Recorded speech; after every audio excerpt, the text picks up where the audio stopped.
There we go. But Dr. Patel, thank you so much for joining us tonight. I really appreciate you giving up your time and your energy to come and speak to Transplant Journey. We're so grateful since you yourself have been a transplant warrior of a kidney pancreas 15 years. Amazing. And the fact that you're a doctor and you can really give us both perspectives. And I will let you do this because, again, I know you're short on time, but to give up your Thursday evening to join us in December during the holidays, people coming off Thanksgiving, going into the busy holidays, and moving into 2025. Again, thank you. And I will let you take this away and speak to us. And again, we all thank you for joining us tonight. Well, thank you for inviting me, and I'm very excited to meet all of you. Hopefully, I have a little bit of time after I speak to all of you about my journey and learn more about you as well.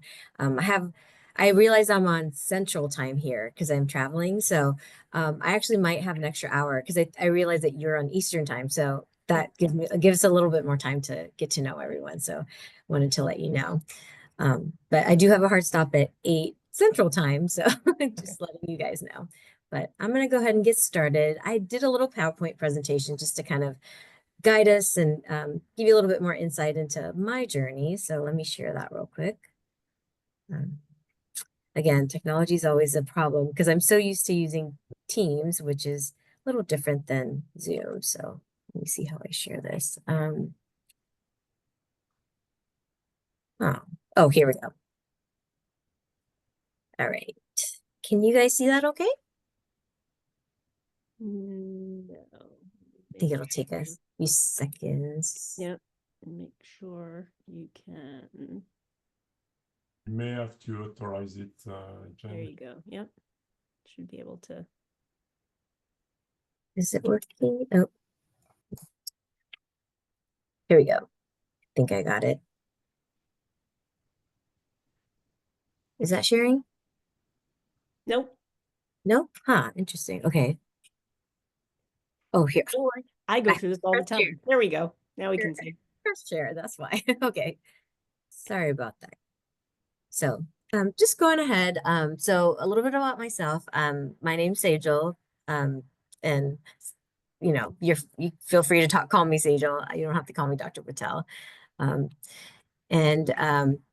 Just thanking you all for having me here and share my story with you and share a little bit more about myself and who I am and what I do in the transplant world, besides just, also being a patient. So,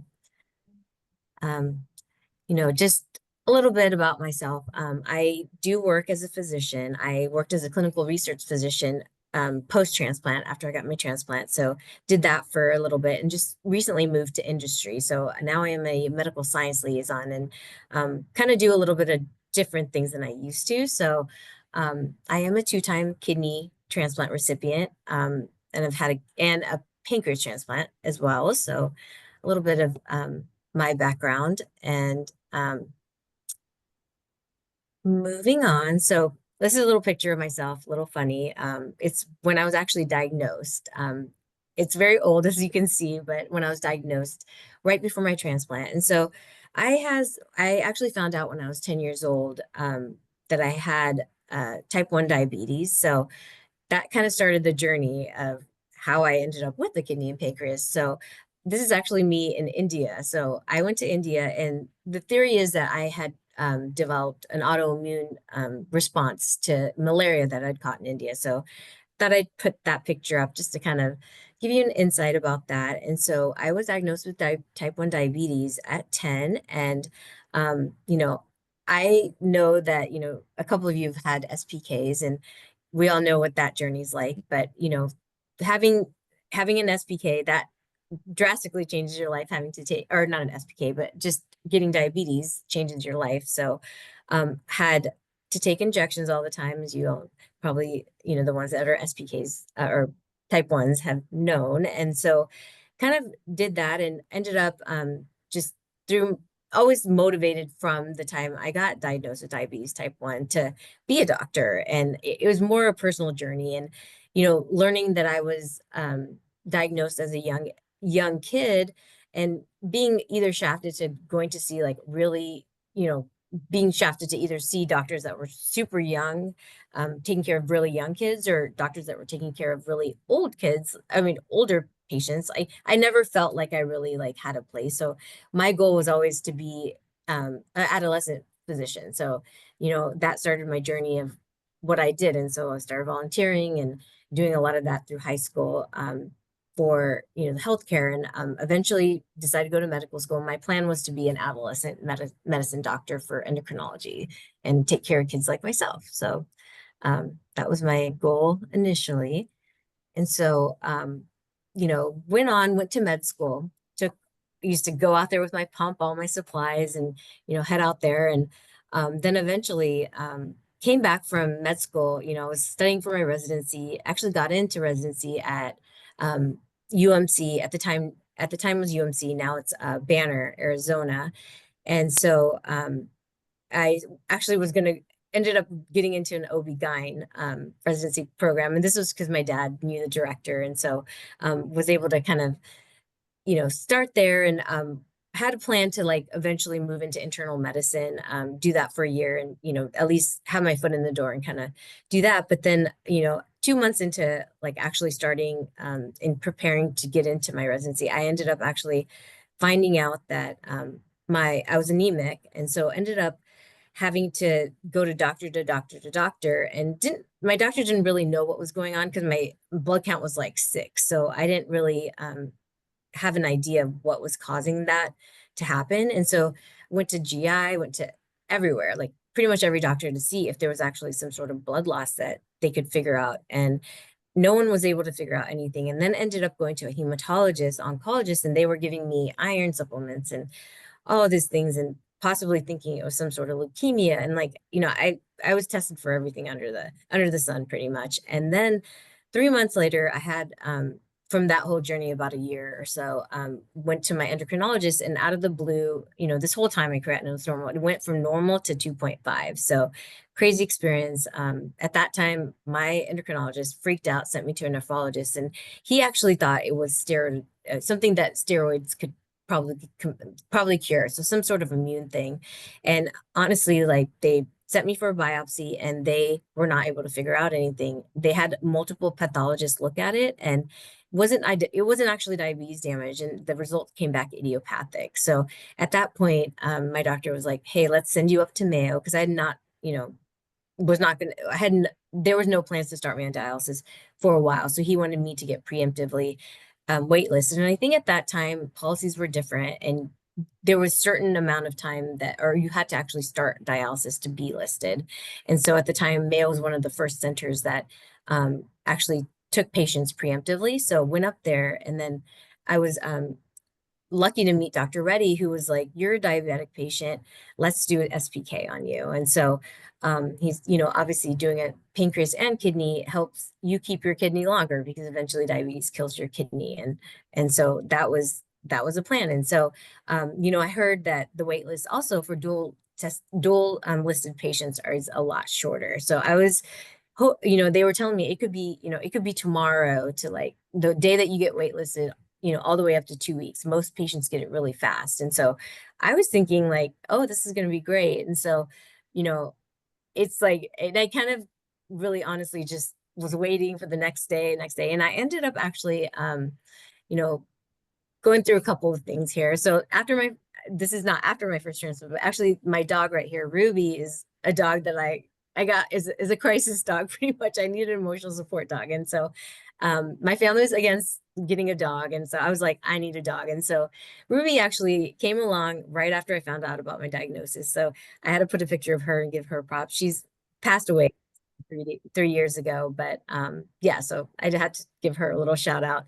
But she was there with me through the whole journey. So, you know, waiting for my transplant, like, she was my support dog. So yeah, so I waited about 9 months and I got my first transplant. So you know, life was amazing. Like, I was able to actually eat sugar, and it's, you know, even to this day, it's very hard for me to go back and eat a lot of sugar or juice, or there's a lot of things I think a lot of us have these ideas in our head, or smells, or rubbing alcohol, like these all give me like they're all triggers for me. And so I think a lot of you probably maybe have similar things or not, but yeah, for me, these are all triggers that they remind me of that time of being diabetic. But you know, since my transplant, it's been amazing. No need for anything. And then this is when I kind of started, you know, revamping my life and going back to like wanting to work and do that. And so, you know, I started working at the Mayo Clinic, actually in research, just to kind of get my foot in the door. And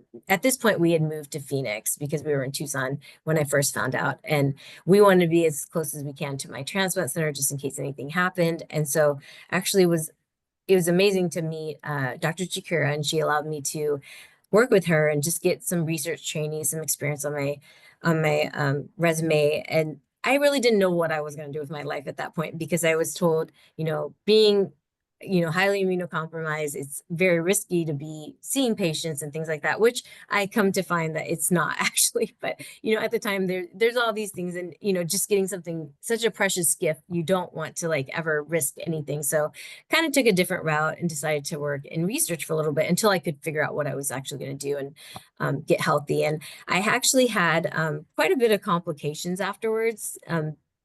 Through like fractures. And so I actually had a couple of fractures. I fractured my knee and ankle a couple of times. So that kind of put me out for a little bit. But, with the amazing ability to work in research, I was able to still, work virtually. And so that kind of changed my route in terms of still wanting to actually practice medicine. So worked a little bit differently for a little bit until that recovery period happened. And a lot of my goals in life changed being really in the world of a patient and seeing the doctor world, just because insurance barriers, all these things that I imagined I would be a doctor that could do anything with my patients, like, be able to treat them how I wanted to. That changed my view on certain things that, insurance was a huge barrier. And it's unfortunate that, medicine is like that today. But, with research, I was able to treat my patients like I wanted to. I could, do new and innovative treatments on patients and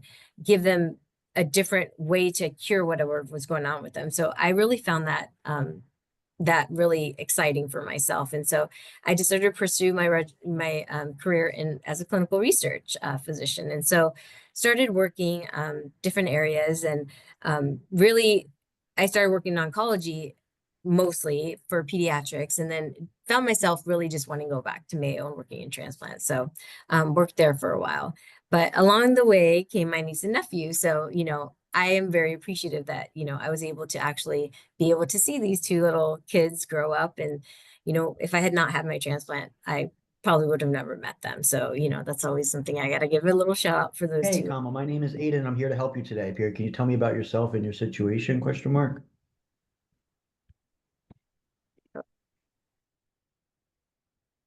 Oh, was that somebody? Oh.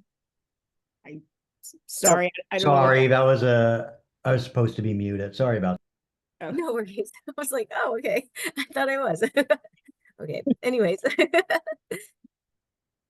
So I skipped over this, but I kind of told you about that. So, just worked in different areas of research, and then found myself working at the Mayo Clinic in academics research and seeing patients, working on transplant medications, better outcomes for patients, like just really loving and enjoying that part of research. And, coming from being a transplant patient, it was very personal for me to be able to work in that environment, because I not only see how it can improve lives for other patients, but myself as well, right? So very, very passionate and love doing that. And I worked in all different areas of transplant at the Mayo Clinic. So I worked in cardiac, I worked in liver, and I also worked in kidney. So I got see a little bit of everything. So that was just very exciting for me.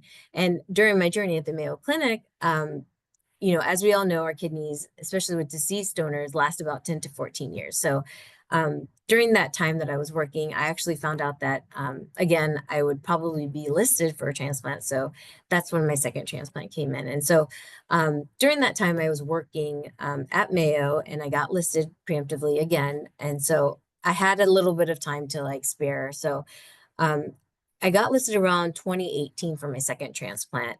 And so I waited about 2 years or so. And then around the third year is when I ended up actually having to start dialysis just because I had an infection, a fungal infection actually from the soil that happens here, and it's called valley fever.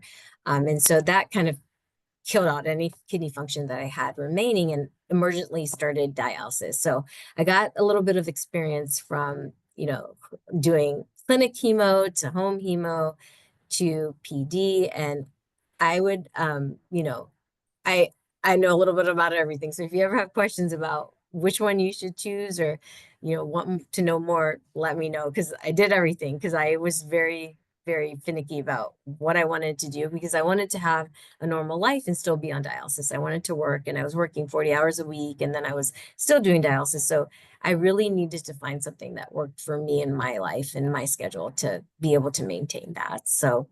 Um, so after in about 2021 is when I got my second kidney. So here's a picture of me waiting for my kidney transplant. Super excited, as you can see.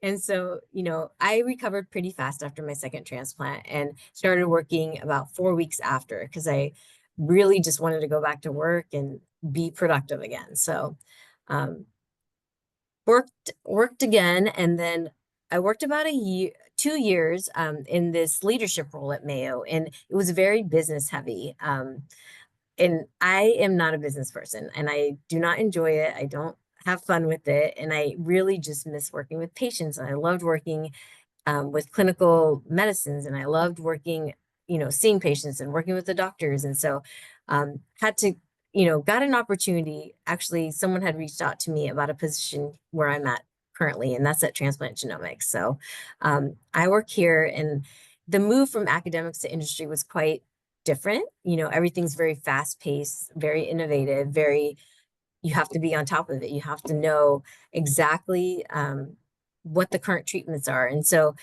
this journey has been very, very exciting for me. And so I took on a role as a medical science liaison here at Eurofins Transplant Genomics. So wanted to share a little bit about, what we have here and what it can do for transplant patients, because I personally feel very passionate about this. And I think Jen also has had experience with it. So I'll just share a little bit more about the science of things. And if it's too heavy or too much for you guys to understand, feel free to ask questions because I understand that it can be a lot. And I tried to make it as simple as possible. But again, if there's anything that you don't understand, let me know. But just to start off with, all of us as transplant patients, kidney transplant patients especially, we have this subclinical rejection. And like, what does that exactly mean? So it's kind of this inflammation that occurs in our kidneys that's kind of on an ongoing basis. And we can be in a normal zone, but then it can sometimes bleep up. And this can happen from any sort of infection, any kind of dehydration. It can happen multiple causes, right? And this goes up and down throughout our kidney transplant journey. But when it gets to a point where it's reached that threshold of being a safe zone, that's when we have to worry. And so sometimes this threshold between being actual damage where your kidney's actually spilling not protein, but spilling DNA that shows that you actually have injured your kidney, is not where we want to be. We want to be where we're actually picking up this inflammation so that our doctors can act on it and we can actually cut down that inflammation early. So 1 in 4 kidney transplant patients actually, even with stable renal function. So we're going to get our labs, creatinine looks great. Seemingly everything seems perfect, or protein, or there's no proteinuria in their urine, but you can still have this subclinical acute rejection or inflammation. So when we have this, it increases our risk of acute rejection, as I was telling you guys before.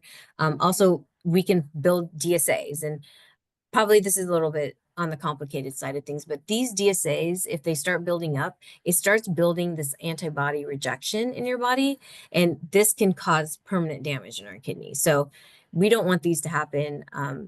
They also, if we do need a subsequent kidney, it makes it harder for us to find one. So that's one of the things that, we want to avoid. And if we can pick this up early, we want to try to do that. And also just progression of this thing called interstitial fibrosis tubular atrophy. And this is actually scarring our kidney tissue in our kidney. So if we get to the point of having it subclinical inflammation and it's not caught early enough, these little, bouts of acute rejection where our doctors are treating us and then going back and we're back seemingly back to normal, but maybe at a higher creatinine or not, is because we're getting this scarring that can continue to keep occurring in the kidney. And then eventually that causes loss of renal function over time because the scarring keeps building and building, and then you lose your graft, or your kidney. So we don't want to get to that point. So does anybody have any questions about that? Or hopefully I explained that. We can save questions to the end as well. So, but then, so how can we prevent this? There's a test called TrueGraph. I don't know if a lot of you know about this. So it's actually a gene expression test. So Eurofins Transplant Genomics, we have this test, and it's very unique from the other companies that have cell-free DNA. So what it's actually looking at is the DNA in our bodies, and it actually focuses on those pathways or cascades that actually focus on rejection. So when we're able to look at that gene expression, and if those genes are going up or down or bouncing around, we can actually see if that's actually affecting the rejection pathways or those inflammatory pathways. Because along those rejection pathways, since our bodies are super complicated, there's other things that can cause this bleep or positive tests like infections or, other things that are going on in our body, or a chronic state of, something, another condition that we have like lupus or, other things that are going on. So this is a great test, but again, it's not 100% like every test in the world. Creatinine is not 100% either, but the thing is, like, these other tests, they're going to tell you something when it's too late, where TrueGraph is going to kind of give you that confidence early. So if there's anything happening in that inflammation zone, it's going to say, hey, there's something going on, and you'll get this not TX result, which means not transplant excellence. So that's where, that's a little bit of some we can use in our toolbox to help advocate for ourselves and tell our doctors that, hey, like, this is something that I would like to be run on us. Like, there's some centers that, you do your normal labs, and this is a test that you can do throughout your whole transplant. It's something that you can start as early as 3 months post-transplant.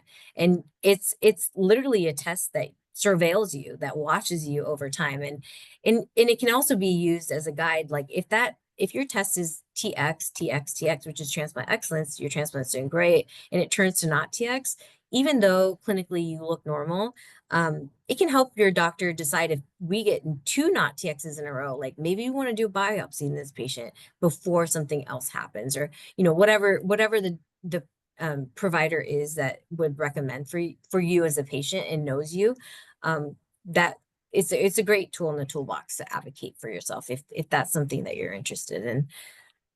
So, and then there's as Jen's noted, donor-derived cell-free DNA. So this is a test that actually a lot of physicians use for cause. So if your creatinine is rising, if something's going on, and they want to actually tell, is this from dehydration? Is this from infection?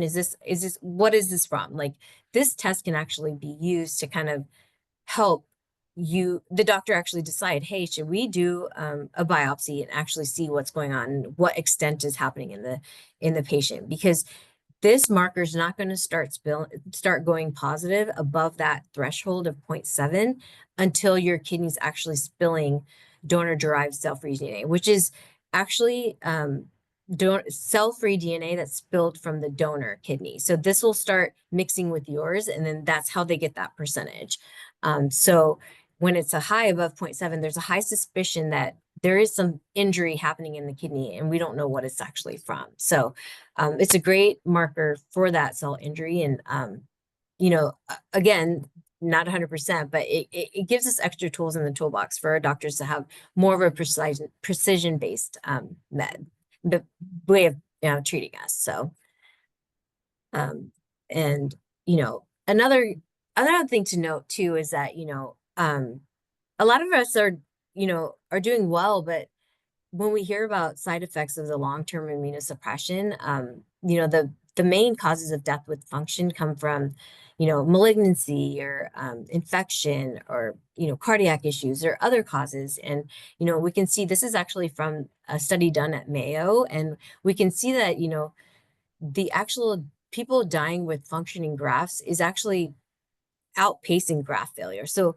not only is rejection important, but it's also important to be able to have a better immunosuppression regimen for ourselves, and to know that the dose that we're on, or the levels that we're on is precision based for us. And that's where we hope to be in the future. But it's still catching on. A lot of people are really, really focused about rejection, but we really want to be focused more about how can we taper our immunosuppression meds, because obviously there's not a lot of drugs out there that's changing. We're all on the same meds. We're all on Prograf. MMF or Cellcept is something that changes from patient to patient. There's Imuran if there's not, MMF isn't working, and prednisone, right? So there's not a lot out there for us. There's the IV meds, belatacept and things like that. But, really, like, most of us are on the same regimen. So how can we do better? And, the TrueGraph and Track are also useful in that sense, because now they actually found that you can use them together.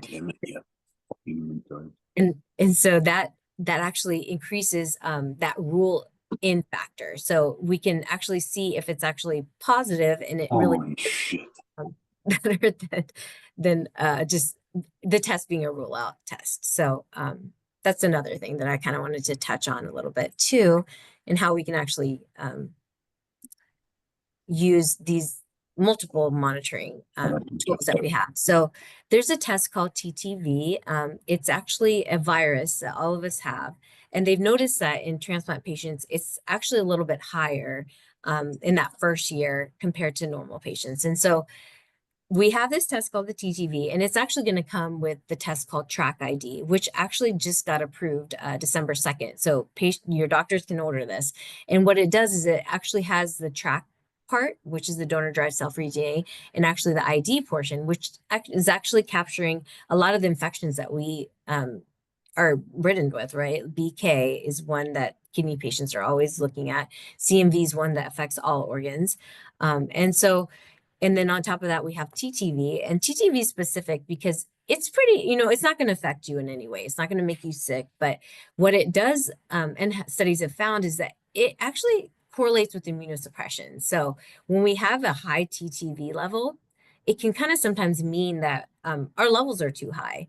And if we have a low TTV level, it can sometimes mean that maybe we need a little bit more immunosuppression or a higher dose. So, there's an optimal dose for the TTV level that, we're doing okay.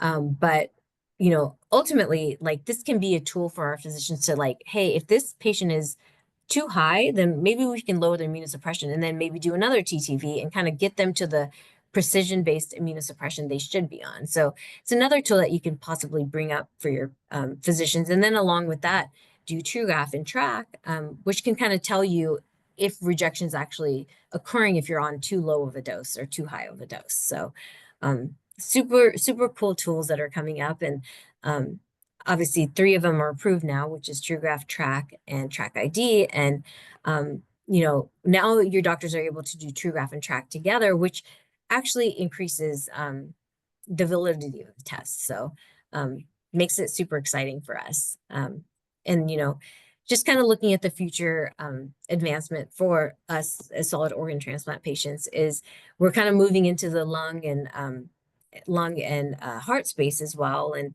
as you can see, OmniGraph is going to be the name of when we order the TrueGraph and Track together. And then again, Track ID is looking at Track itself, the donor-derived cell-free DNA, with the addition of looking at the infectious disease component as well. So very exciting. And we also have a website just, for patients if you guys want to get some more information. So I kind of want to share that. Super easy to remember, and that's get ahead of rejection, because obviously we all want to get ahead of rejection and not face that. So more information there. And then, of course, I want to share my email with all of you, just so if you guys have any questions about that, you can definitely reach out. And then, yeah, and if there's any questions that you guys have, definitely let me know and I can give you guys some more information. I have a Anyone quick has question. any questions now, we can open it up for questions. Thank you so much. That was amazing. And I'm sure we're gonna have questions now. We can open it up for question time. You guys want to up? I see Glenda and Ira. I know you guys were the first in the chat to pop in a question, so I'll let you guys go ahead. Thank you very much. Thank you, Dr. Patel, for that. That's I'm here. information. Glenda is here. Sorry, screen's not, don't have the screen. Dr. Patel, early on, you talked about that post your first, your SKP transplant, you went through some complications and you happened to mention some fractures that you got. Were the two things related to each other, the transplant and the fractures? Well, I was thinking, when I was going through it, I was really thinking they were, but honestly, they were not able to find any kind of correlation. So, don't know what what caused that, or what actually spurred it on. Of course, we all know that, having renal failure does affect your phosphate levels, so that can also reach can reap calcium from our bones and put you at a higher risk for osteoporosis and things like that. But unfortunately, that wasn't my case. So find a cause. Okay, thank you. You're welcome. Sam, you had a question next in the chat. Hi, Dr. Patel. Hi there. Nice to see you. My only question was, how does the TrueGraph product or whatever tests differ, or are they better than the other ones out there, like Natera, CareDx? They all have one, right? Yes. I mean, TrueGraph is a different test than donor-derived cell-free DNA. So the one advantage we have is we have this gene expression that the other companies don't. So Natera and Prospera, they all have donor-derived cell-free DNA, but in comparison, pretty much the same. Our test, the track does have a little bit higher rule out factor, but for the most part, the only advantage that our company would have over that donor-derived cell-free DNA at this point is that we actually have a test that looks at the whole genome versus the others that look at just certain snips of the actual test. And now we have Track ID, which is actually looking at human DNA versus viral DNA in that whole genome. So we're able to pick it apart. So I would say that was our Differentiating. Thank you. Yeah, no problem.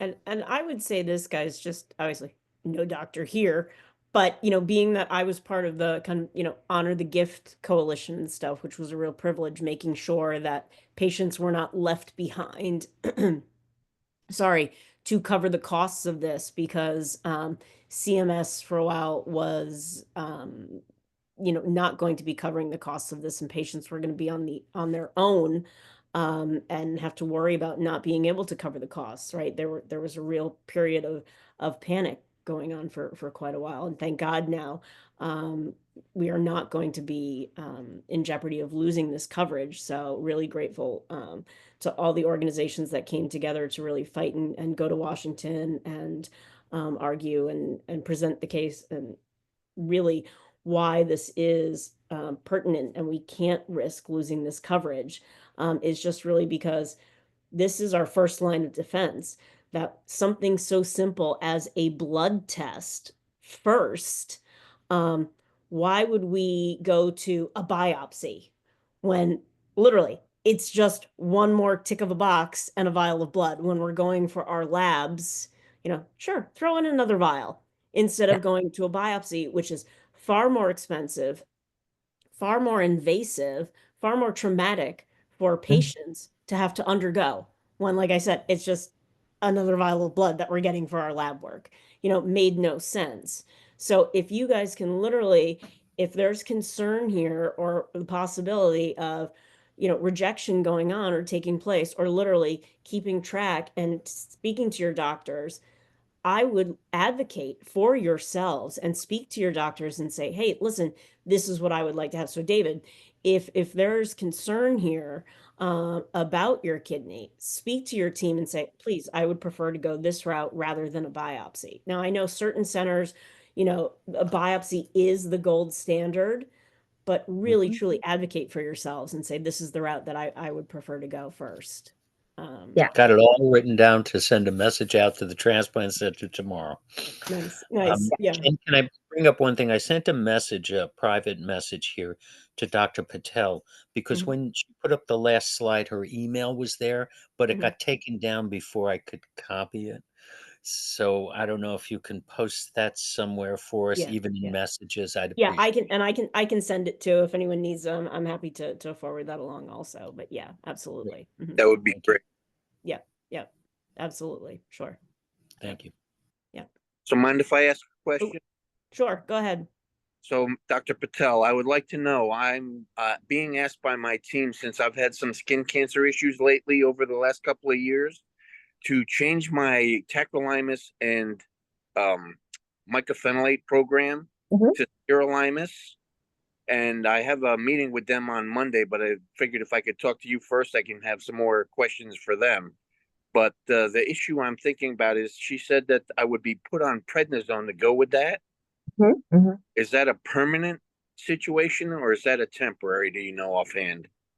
I wouldn't be able to tell you offhand. I don't know if they're using that to transition you. I mean, we can definitely talk offline more when you get more information about your patient, from your doctor. But if they're trying to transition you from your normal meds to sirolimus, I think that's perfect reason to use, you know, a safeguard. Like, we have some certain protocols that we can use, TrueGraph, and make sure that that transition is smooth and you're not at risk of rejection, because at that point they're going to be slowly lowering one immunosuppression to put you onto another.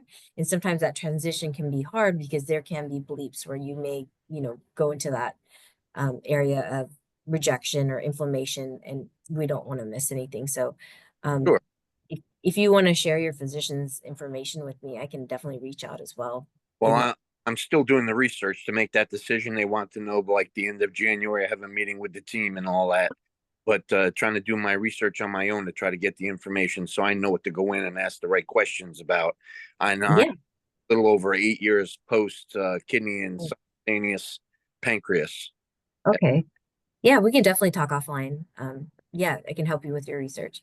Great. Appreciate that. Yeah, no problem. Do you know anything about sirolimus as a skin cancer issue? I know it's an anti-rejection medication and the risk is still there. But why would they want to change me from a program that's working me to these new meds? I would have to look more into it. I'm more familiar with belatacept, but yeah, I can definitely find out. I know sirolimus is Rapamune, the trade name, but I think it may have some sort of correlation with being better for patients that are having increased skin cancers, to put you at a lower risk. But All right. yeah, we can dig deeper about it. Well, I'll let you know after I have the meeting with them on Monday afternoon. Perfect. Sounds good. Great. Thank you. Appreciate the help. Yeah, no problem.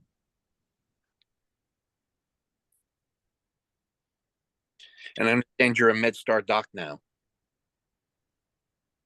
Oh, I'm sorry? Are you our MedStar doc now? I can be. Okay.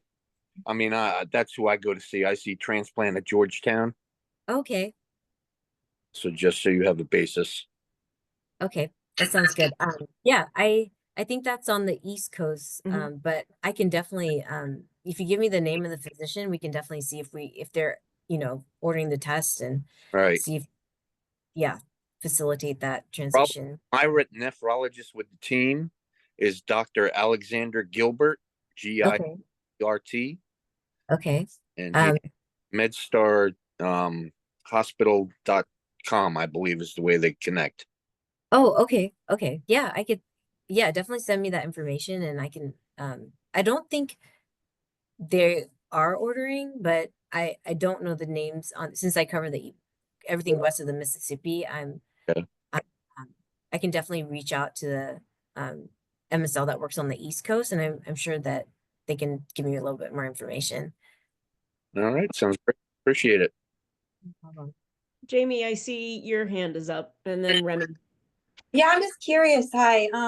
I'm just curious if they're ever looking to revisit, well, I call it Beltestep, for livers again, because I just feel like one study 10 years ago, like I know the results weren't exactly favorable, but I'm just curious if there's any talks about possibly, or if it's ever used off market. The only reason I ask is because I'm also a liver kidney dual donor, separate donor. So none of the testing you mentioned I ever get anything, because I get DSA testing, that's it. But because I have 2 active sets of DNA, so none of it's proved for me. And but and nor will, I don't know if it ever will be, but I'm very unique. I mean, I don't take any mycophenolate at all. I've never taken it actually, and due to viral management. And so it's only in Varsis and 2.5p I got down to. So I'm just curious, if that's ever going to be something that's going to be revisited. Yeah, so of course they don't do cell-free DNA, obviously, because there can be interference from both organs. But gene expression actually is a great test for that, because you're not worrying about cell injury, because obviously you can't tell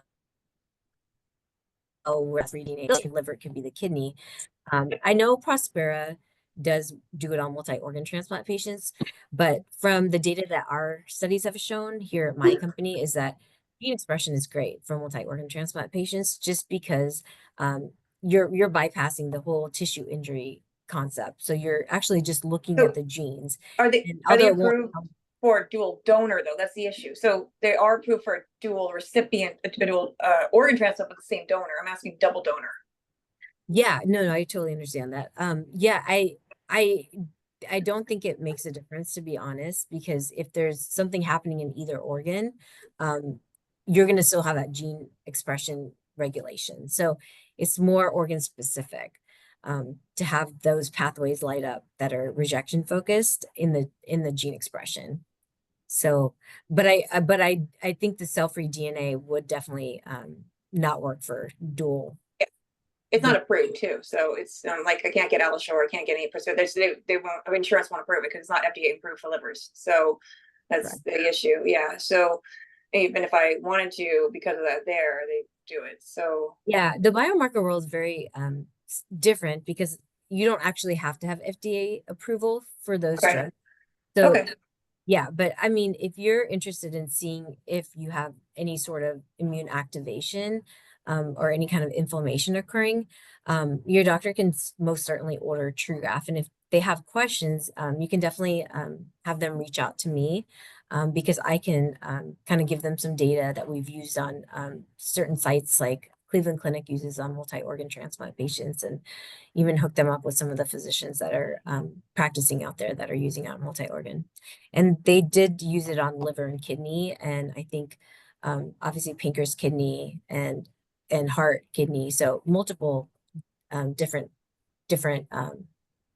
multi-organ transplant patients. And also, I don't know if some of those patients were actually dual organ, a dual donor organ transplant. So there may be some, and so we can definitely get into specifics of that. So okay, thank you. Yeah, have those. Remy, and then Nancy. Hi, Dr. Patel. Thank you so much for sharing all your information tonight, all the information. One question: how reliable is the test for positive and negative tests? Because I think we were discussing with David, was talking about doing a test. I was lucky enough to get my transplant at Toledo, and they started doing it right away with Natera. So having the trend it feels safer than just having a data point. And I know it's not quite 100%, but it probably improve over the years. So if you could share more information. No, I totally understand. So now with the Medicare approval, as Jen just mentioned, we can actually order TrueGraph which is the gene expression and the donor-derived cell-free DNA at the same time. And when your doctors are doing this on a continuous basis, the rule-in factor, meaning they can actually tell if it's actually rejection or not, it goes up to 81%. And then rule-out factor, which they're telling you that there's not rejection, goes up to 88%. So it's not 100%, obviously, but it does give extra tools in the toolbox, whether we want to go further and investigate or watch and wait. So yeah. And when you do it every couple of months, then you have a chance also to see a trend, and then you get the repeat. Yes. The Yes. And the gene wrong expression reading is then decreased significantly. So I think yeah, and gene expression, since DNA is changing a lot more frequently, can be ordered like they recommend waiting about 4 weeks, but as early as 2 to 4 weeks. So if your doctor wants to wait about a month and repeat it, is great. Depending on what they feel would be best for you as a patient. okay. Thank you very much. Yeah, no problem. And Nancy is our newbie. She's our Oh. recently transplanted newbie to the group. Awesome. Congratulations. I just got transplanted 3 months ago at NYU. Oh, you are brand new, so Yeah. these tests would be great for you. I'm 77 and it took 3 months to get the kidney. Okay, wow. That's really fast. That's I was great. not on dialysis. Amazing. Now, I'm so happy for you. one thing is, how often should I ask for this test? Like you said, at 3 months I can ask. And then how often do you do it through the year? You can do it, anytime you get labs, to be honest. But Every 2 more weeks? on a surveillance basis. I mean, there is no recommendation, so usually we leave it to physicians' discretion. But in my opinion, since you're a new patient, I would probably try to do it every 3 months or so, just to keep on top of it, especially that first year when you're highly susceptible to rejection. So And what should I now do? Call my doctor and tell him to get what? yeah, you can definitely share my information with him. And also I should have put my work email, but you can share my information with him to get that test ordered. And you can also just kind of see if he's ordering it currently, and you can just ask if he's ordering TrueGraph or Track on patients. True graph TrueGraph and Track, yep. and Track. Mhm. Okay, so that's what I have to ask him, if he's ordering TrueGraph and Track. Yeah. And if he's not, I should give him your email. So would you please email her about it? Now, Perfect. Yeah. someone mentioned other tests similar. So is this known throughout the transplant community to order these tests? Yeah. It is, but not everyone's ordering them. So that's Mhm. why, it's, if you advocate for yourself and you would like these tests, Yeah, I know you that have would be to the best way. advocate. Now, will these reduce my immune suppressant drugs? They won't reduce anything, but there is potential to hopefully get it where you can use these blood markers to like reduce your immunosuppression, but for you that probably won't happen. Oh, wait, till you get some I'm in a study with Dr. Lorenz, Bonnie Lorenz, Okay. with a low epilep mismatch. Oh, okay. Yeah, I've heard of that. So I had 0 mismatch for one and 3 mismatch for the other. And she said it's a perfect match. So they reduced my immune suppressant drugs. That's great. I want to reduce them more. I know, Give don't it we some all? time. Give it some time. You're new. You don't want to mess with that right off the bat. You want to Yeah. make sure things are stable, and you're a little too new, Nancy. Let's not mess with anything quite yet. Because Yeah. I read a study how for an older person, infection is a greater risk than rejection. But let's not mess with your new bean right away. Let it settle in and get 1 year. comfortable and build its little nest and get comfortable before we Okay. start 1 messing year. with things. Yes. And they watch you really closely your first year, so you should be okay. Yeah. They took away 2 of the Cellcept. I was taking 4 of them because I was nauseous. And the doctor took it away, but the transplant team, you could tell they were pissed that he did that. And then they just reduced 1 of the tacrolimus. I was taking 9, Mhm. now I'm taking 8.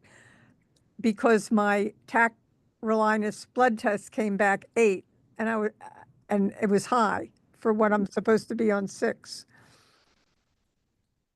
Yeah, I think the first 3 months is such a roller coaster. Like they either have you on very high, low, and they're just trying to stabilize you. And then, by 6 months or so, you'll probably figure out what your level is at, and it'll be that level probably consistently. And then they'll know what drugs you have to be on for that's ideal for you. They said they couldn't take away more tacrolimus because they took the 2 cell septs off. Mm-hmm. Yeah, it's almost better to be a little over immunosuppressed your first year, because infection risk is high, but that's that risk is, nothing, because there's lots of ways to treat infection versus rejection. And Thank you. I thought it was infection was worse. No, actually, I mean, you don't want to reject your kidney at this point. It's your first, it's brand new, and infection is easily curable. Like, I mean, yeah. You'll know if you get a fever or something, you just call your doctor right away and they'll take care of it. So yeah. Do you know the difference between what is CellCept doing that tacrolimus isn't? Why do they need both of them? They just act differently in the rejection pathways, so they're helping prevent that rejection. Obviously they're metabolized Prograf and MMF is, both of them are metabolized by the liver. So they act differently in your body to help those pathways for rejection. Oh, so you need them both. You do. Right now, it's better to be on both. But different types of organs have different regimens as well. So some liver transplant patients don't need MMF, heart patients as well. It just depends. So, but kidney patients, most of us all need at least 2, if not 3. So, wow. And if I can just say one thing, and then I see Glenda and Ira have their hand up, and then Sam does. I had the privilege of meeting the chief medical officer of Eurofins Transplant Genomics when I was at the American Transplant Congress in Philadelphia in July. And guys, I can't speak highly enough about John Friedman. He is just an incredible gentleman. He is really a big supporter in the fact of the least amount of immunosuppressants, the better. He really understands that they are not good for our bodies, that they're just toxic. He really understands that, but he also understands that we need to be on these medications because they are what keeps us alive. They do keep us from rejecting our organs, but he understands the very delicate balance that we have to, play with and understand. So really, Eurofins Transplant Genomics is an incredible company. So I really support them and Dr. Patel for being here. I want to say thank you again for being here and explaining all of this to us. It's really daunting. It's a lot, and kind of bringing it down to our level since, we didn't go to med school. So explaining this on a level for us to understand, it's really greatly appreciated. And just, thank you again. And yeah, no problem. Thank you guys. No, thank you. Thank you. It really means a lot to have you here, and a company that's working hard on our behalf to help us look for signs of rejection and to help us, with the medications and understanding that, these medications aren't great for us. So just, thank you. And thank you to John also. So please pass that on to him. And Ira and Glenda, you guys have your hand raised, and then Sam also. Real quick, I just wanted to pick up on a point that Nancy just made. There is some indication that we're getting from the Honor the Gift people that not all doctors are aware that CMS has reestablished or has rescinded the arrangement that it had with MolDX about rejecting paying for it. So it doesn't hurt anybody to kind of say, doctor, surveillance blood tests are now back in we're now back in business with surveillance. Let's not wait to do confirmatory tests. Check on it for yourself. So it in the area of being proactive for yourself, you can take the bull by the horns and remind your doctor that CMS has come off of its bad place and is now supporting the test. Yep. That's it. That's a great point, especially the community physician. So if you're seeing a physician at a smaller clinic and not at an actual transplant center, those physicians don't quite know that yet. So yeah, it's great to advocate and just let them know that, hey, like MolDX is actually approving these tests now. And it's really exciting that you can actually get gene expression and cell-free DNA at the same time, which increases the way it's, you know, what it shows the physicians too. So you're not missing any piece of the puzzle there. So it's exciting. Sam, go ahead. And then. So doctor, as transplant patients, we track our FK level or TAC level, you know, for tacrolimus, you know, we're given a range, and if we're within it, it's good and all this stuff. So is there a measure, test or anything for CellCept or mycophenolate? There is a similar test to mycophenolate. Doctors don't run it as frequently, so they usually run it at your annual. So is there a name for it specific, or because I've never known that level for me. There is. I want to say it's like MMF level, but I have to I can't remember at the top of my head right now, but yeah, no problem. Yeah, I will I definitely. always wondered whether they go off of the FK level, or how do they make sure it's the right amount of immunosuppression? You know, honestly, it's just protocol based at this point, and that's, you know, kind of leads me back to like Dr. Friedman's talk, is that, you know, we're also protocol based at different sites that we get a certain level. So, you know, I don't know if you guys remember, but at the beginning of your transplant, your Prograf ideal level was a lot higher than where you're at today. So like, you know, normally, like once you've had your transplant for a while, they kind of lower you in between 6 to 8, and that's your ideal. But you know, this is done site to site. Like we all know this is what happens, but you know, individually, we all have different immune systems. We have different ways that our DNA works. We have all these different things about us that's very individual. And you as a kidney patient, me as, or your heart, but you know, you know, a kidney, or, you know, any organ, like, right. We all, even if we have the same organs, like me and Jen both being SPKs, our body's going to work a lot differently than mine, because we're specific, the right? response will be different. Exactly. But one follow-up, so if my level's up 4 to 6 for FK, you know, so if they lower or reduce the CellCept, would it affect the FK or unrelated? Prograf is the FK level. Right, So but I that's mean, actually, would reducing CellCept affect that level at all? oh, no, because Okay. it's that they're just actually the Yeah, testing. because I've heard that before, you know, they just go by what your TAC level is, and that's why your CellCept is, mine is like 250, but so they just go by that. But you said there's a test, so I'm going to ask about that. Yeah, there's an actual test that looks at that. I think it's Okay. called MMP, but I might be completely wrong, but I can find MMP, out. MMF, MMQ. No, I'm just kidding. I know. Yeah. Thank you. Yeah, if you just ask for the Yeah, CellCept I'll ask. level, if you just ask for the CellCept level, it can differ from hospital to hospital Sure. what they put in, but Okay. yeah, they can definitely run those tests. Thank They you. don't It was a adjust long-standing question in my head. It just never was answered. Yeah, Thank no, you. I mean they don't adjust anything according to it, so I think that it's useless for them. So they don't. That's why they did it. Okay. Thank you. Yeah, no problem. Aiden, I see your hand up. Hey, so I'm a heart transplant. I'm 8 years out at this point, and I'm wondering, I take an AlloSure test when I move to adult from pediatric. I used to just get biopsies every 3 months, and then it was like, oh, we don't need to do that anymore. We can do this AlloSure test, which has been amazing and improved my quality of life. Is that a similar test to these Yes, graft tests?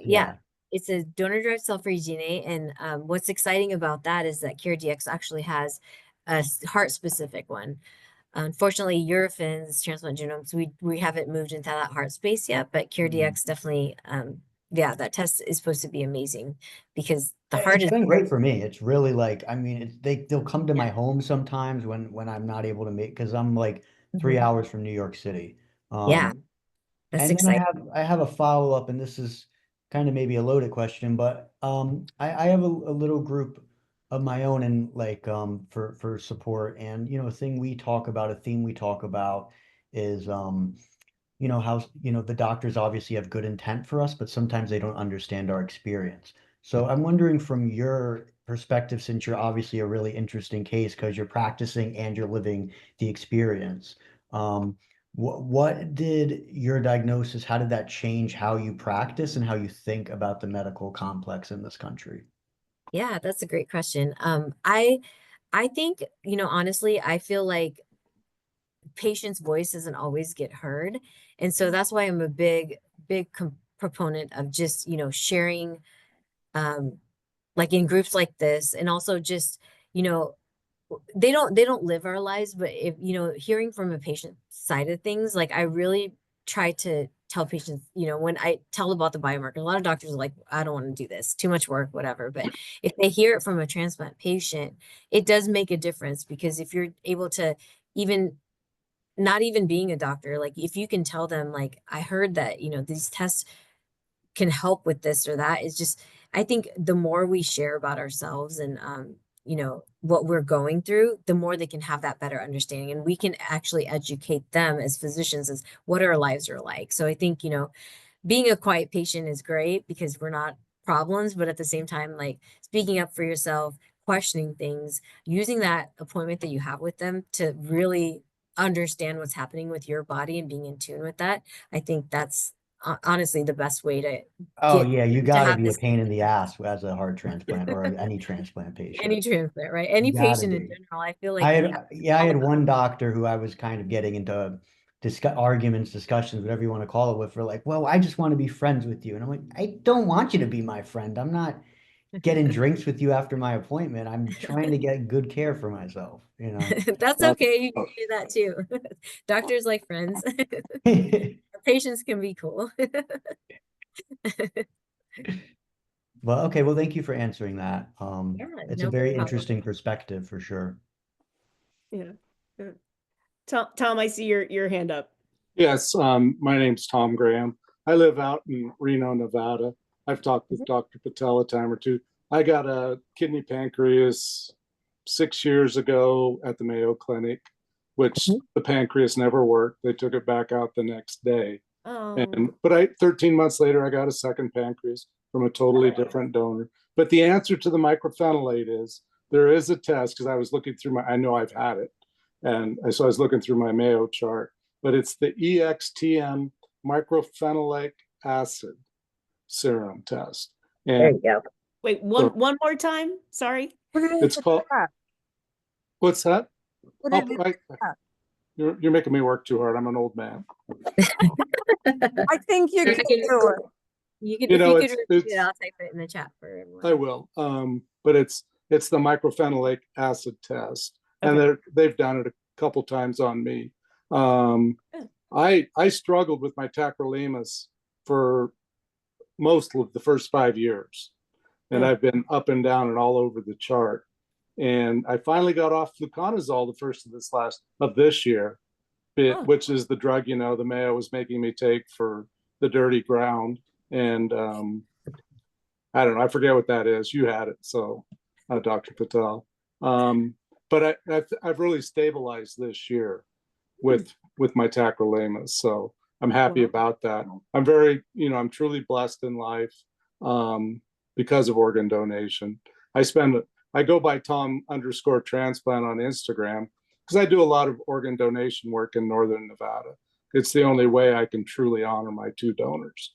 Yeah. But I'm super excited about these tests, Dr. Patel. So I got to figure out how to get on the list and get those things going, because I'm 6 years out on my kidney this last July, and 5 years out in August of my second pancreas.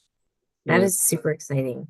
And as you know, a pancreas transplant. I celebrated 50 years of type 1 diabetes the 2nd of December.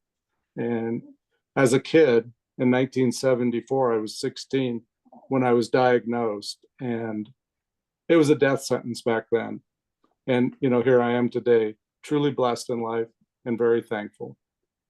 And I've never joined this Zoom group, so I'm glad I got to do it. Nice to actually see you versus Instagram. But I know but we're going to come have dinner with you. We're going to be down there in February, so oh, great! Don't you forget that. So, I do not. I did not. I am thank you very much. I actually am in a rush. I just realized the time. Yep. I had a hard cutoff at 8, but I have to get going. But I'm going to share my Instagram on the chat. If you guys are on Instagram, you can definitely add me. And then again, if you need any other information from me, grab it from Jen. And Yep, absolutely. yeah, I will join the social group more often so that we can chat more. It was so nice to meet all of you, and thank you guys all for having me. And thank you, Jen, for inviting me to do this. Oh my gosh, please, thank you for giving up your time when I know you're so busy with both sides. No, yeah, I love doing what I can, and we'll make time for it. So thank you again. No, thank you. And guys, you can stay on and feel free because we still got some more time. So if you guys want to chat and hang around, you guys know it's always open. So Thank Dr. you. Patel, we appreciate it. Enjoy your Thank dinner. you, Doctor. Thank you. Thanks. Take good care. Thanks, Dr. Patel. So guys, feel free to reach out to me. I'm happy to provide her email. I did put it in the chat also, so you guys can send her, you know, an email and stuff like that. Or if you think of more questions, we can definitely, you know, reach out to her. She's just fabulous. I adore Dr. Patel. She's just great. So if you think of more questions later on, you know, definitely reach out. Or if you guys have anything else, I'm going to stop recording. Dr. Patel said she was going to list her Instagram page. She I guess accidentally